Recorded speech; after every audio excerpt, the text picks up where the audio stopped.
Sara learned to listen for the click of the key before she ever heard her own thoughts. Not because her husband was loud, he didn't need to be. The sound alone told her to fold herself smaller. It was a Tuesday in Hamburg, the kind of morning that looked like wet glass. Sara, 33, project manager in an IT company, balanced a lunchbox in one hand and her 4-year-old daughter's mitten in the other. Her daughter hummed as if the world was safe by default. Sara envied that. In the hallway mirror, Sara caught her own face. Careful, prepared, braced. She was about to ask, "Could we leave 5 minutes earlier today?" But the question dissolved before it reached her mouth. In 8 years, she had learned the cost of having an opinion. Behind her, her husband adjusted his tie, already giving instructions about timing, about tone, about what makes sense. Sara nodded automatically, like a habit she couldn't quit yet.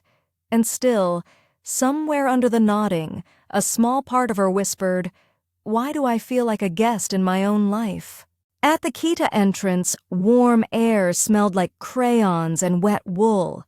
Sara crouched to zip her daughter's jacket, fingers shaking a little from the cold, or from the way home felt lately. Her daughter looked up and asked very simply, "Mama, why do you always say sorry?" Sara froze. The question landed like a stone in water, quiet but unstoppable. She had apologized all morning for being slow, for asking, for breathing too loudly in the wrong moment. She smiled the practiced smile and brushed a curl from her daughter's forehead. "It's okay, Schatz. Mama just wants everyone to be happy." Her daughter considered that, then pressed her small palm to Sara's cheek. "But you don't look happy." For a second, the noisy world faded. Sara saw herself through her daughter's eyes, always careful, always adjusting, always trying to earn peace. She kissed the top of her daughter's head and watched her run inside toward tiny chairs and safe laughter. Walking back into the gray Hamburg drizzle, Sara felt something new. Not courage yet, but awareness. Like a light turning on in a room she'd lived in dark for years. At work, Sara became herself again. In the open office, screens glowed, coffee machines hissed, and her voice returned, clear, organized, capable. She led a sprint planning meeting with calm authority, mapping risks and timelines, solving problems people brought to her because they trusted her brain. Then her phone buzzed, a message from her husband, a reminder of the rules for dinner, a correction about how she should speak to his mother on the phone, a suggestion disguised as certainty. Sara's shoulders rose without her permission. Her fingers hovered above the keyboard, already composing the safest response. Short, agreeable, no edges. She deleted what she wrote, then rewrote it softer, then added a smiley face she didn't feel. In the glass reflection of her monitor, she noticed her own expression, split in two. At work, she was a project manager. At home, she was a permission seeker. That gap, between who she was and who she performed, felt suddenly unbearable. During lunch, she stepped outside. Hamburg wind tugged at her coat. Sara placed a hand on her chest and whispered so quietly it was almost nothing. "I am not crazy for wanting respect." That evening, the apartment lights were too bright, like they were designed to expose mistakes. Sara set the table while her husband talked, about his sales targets, about people who don't understand how things work, about how Sara should handle her life more efficiently. When Sara mentioned a simple decision, switching their daughter's swimming class to a better time, his face tightened. "Why would you do that without checking with me?" he asked, as if her choice was a betrayal. She tried to explain the schedule conflict with her project deadlines, but he cut her off with a laugh that wasn't kind. "You always complicate things. If you listened to me, it would be easier." Sara felt the familiar heat of confusion. It wasn't the class. It was the message beneath it. Your judgment doesn't count. Across the room, her daughter sat very still, spoon halfway to her mouth, watching, learning. Sara suddenly heard her own childhood voice in her head, quiet, careful, hoping not to trigger storms. After dinner, while rinsing dishes, Sara caught her daughter copying her, whispering sorry to a cup when it clinked. Something in Sara's stomach dropped. This wasn't just about her anymore. Later in the bathroom, Sara turned on the tap just to create noise. She stared at her reflection and tried to name what she felt.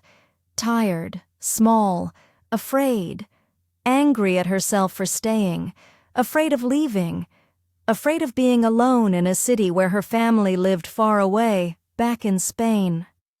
She could go back, she thought.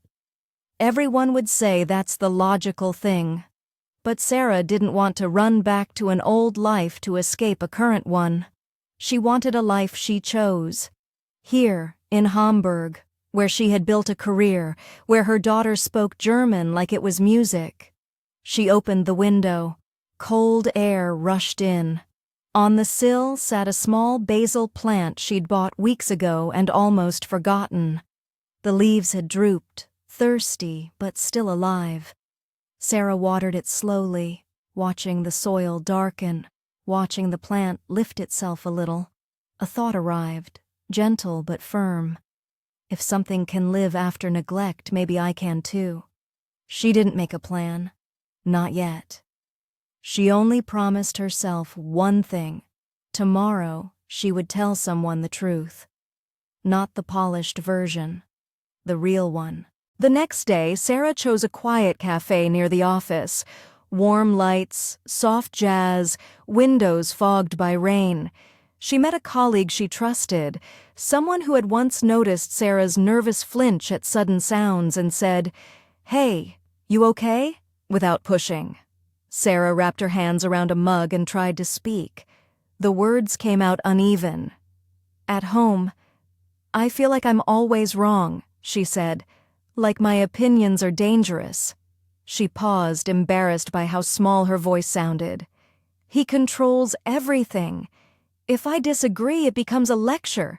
If I'm upset, I'm too sensitive." Her colleague didn't gasp or judge. She nodded slowly. "That sounds exhausting, and it's not your fault," she said. "That's not partnership. That's control." Sara's eyes burned. Relief and grief mixed together. Relief to be believed, grief for how long she had needed it. "I'm scared," Sara admitted. "I have a daughter." Her colleague leaned in. "You don't have to do this alone. If you ever want support, there are counselors and women's support services here, people trained for exactly this. Even just talking to someone can help you feel steady." Sara didn't feel steady yet. But for the first time in years, she felt seen. Like a door had cracked open. That night, the apartment was quiet except for the dishwasher and her husband's voice coming from the living room, opinions spilling out like law. Sara moved through bedtime routines with her daughter, pajamas, a story, a kiss that lingered because Sara wanted to memorize the softness of safety. After her daughter fell asleep, Sara sat at the kitchen table and practiced one sentence in her mind. "I get to decide." Not to fight, not to convince, just to claim a small piece of herself back. When her husband criticized how she had packed their daughter's bag, "Why would you do it like that? It's obvious." Sara felt the old reflex rise. Apologize, explain, shrink. Instead, she took one slow breath and said calmly, "I hear you. I'm doing it this way." His eyes narrowed, surprised by the lack of debate. "No, you should—" Sara didn't raise her voice. She didn't throw facts like weapons. She simply repeated, "I'm doing it this way." The room didn't explode. Not tonight. He scoffed and walked away, muttering about how she never listens. Sarah's hands trembled, but inside, something held.